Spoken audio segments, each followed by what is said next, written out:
পারবেন, যাহা মন চায় তাহা খেতে পারবেন।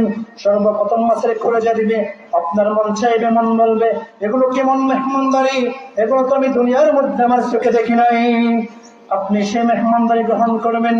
বলা হচ্ছে আমি যদি জান্নাত, আমি তো বুঝলাম আমাকে জান্নাতের মধ্যে মাছের কলেজা বানা দিয়ে রবের পক্ষ থেকে স্পেশাল মেহমানদারি করা হবে, কিন্তু আমি তো, আমার তো মন চাইবে আমার সামনে জান্নাতের মধ্যে কতগুলো পাখি উড়ে যাবে, অনেক রকমের পাখি উড়ে যাবে, আমার তো মন চাইবে সেই সুন্দর জবর্ণের পাখিগুলোর গোশত খেতে।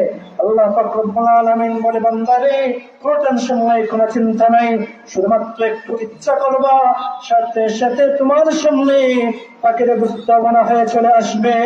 ওয়ালাহমি তায়রিন মিম্মা ইয়াশতাহুন رزقت غريبا كمان أنت ربي أنت حسبي ذو الجلال। আল্লাহ পারেন এমন কোনো কিছু নাই। আপনি চতুর্শাক ইচ্ছা করবেন, আল্লাহ আপনাকে মাছের বানে পৌঁছে দিবে, পাখির গোশতের বানে পৌঁছে দিবে, যে মাংস চাইবেন সেই মাংসের বানে পৌঁছে দিবে। ওয়ালাহমি তায়রিন মিম্মা ইয়াশতাহুন। রব্বান আমি পারবো, তুই যা চাইবি তা দেবো, যেমন ইচ্ছা করবি তেমন করবো।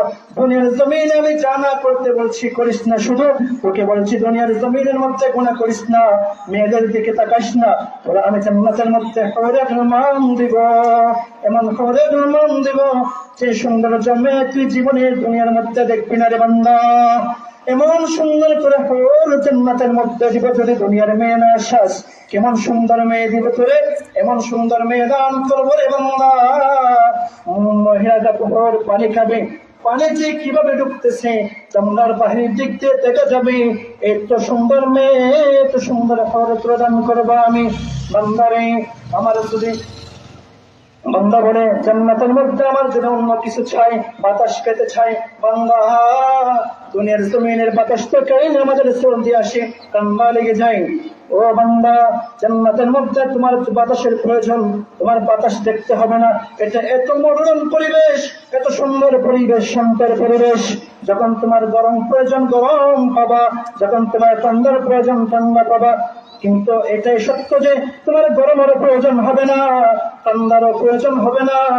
বান্দা জান্নাতের পরিবেশে তো আরামদায়ক যে সবসময় তোমার ভালোই লাগবে, ভালোই লাগবে, কোনো কিছুর প্রয়োজন পড়বে না। এত সুন্দর জান্নাতের মধ্যে জান্নাত আপনাকে দান করা হবে। বলতে পারেন সে জান্নাতে কে থাকবে? বান্দারে সে জান্নাতে কে থাকবে? সালেহিনরা থাকবে, শাহিদিনরা থাকবে, যারা শহীদ হয়েছেন তারা থাকবে, যারা ব্যবসার মধ্যে সঠিকভাবে ব্যবসা করেছেন, মাপের মধ্যে কম দেয় নাই, সেই ব্যবসায়ীরা থাকবে। জান্নাতের মধ্যে কারা থাকবে? সালেহিনরা থাকবে। ও বান্দারা জান্নাতের মধ্যে কারা থাকবে? কারা থাকবে মানে আদম আলাইহিস সালাতু ওয়াস সালাম থেকে শেষ নবী পর্যন্ত সমস্ত আম্বিয়া কিরাম থাকবে।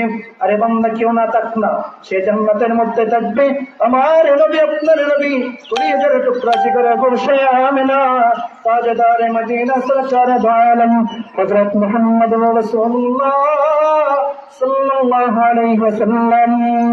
যে জান্নাতের মধ্যে আমার নবী থাকবে সে জান্নাতের মধ্যে বলার লাগে কি?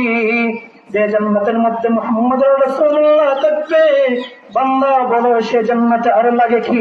মুহাম্মদ রাসূলুল্লাহ আছে জান্নাতে, সেটাই তো আমার জন্য যথেষ্ট। আর কিছু থাকবে না থাক, মুহাম্মদ রাসূলুল্লাহ আছে, এই ইশক, এই প্রেম, এটাই তো আমার জন্য যথেষ্ট।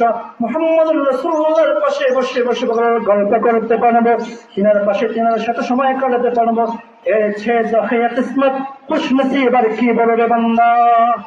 সাথে সাথে এমন মজলিস তৈরি হবে, শুধু মুহাম্মদ রাসূলুল্লাহ থাকবে না, সমস্ত নবী کرام থাকবে, আম্বিয়া کرام থাকবে, ফেরেশতারা থাকবে, সাহাবারা থাকবে, তাবেঈনরা থাকবে, তাবেঈনরা থাকবে, সকলেই থাকবে।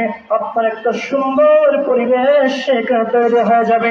আর সেই জান্নাতের সুন্দর পরিবেশের মধ্যে আপনি গল্প করবেন, সময় কাটাবেন। আপনি বলতে পারেন একটা জান্নাতে কতদিন থাকবো? যদি আমার পর আবার সরে যেতে মন চায় তখন সরে যেতে পারবো কিনা? আল্লাহ বলেন, আরে বান্দা এটা এমন জান্নাত, তোর জান্নাত থেকে কখনো বের হতে মন চাইবে না।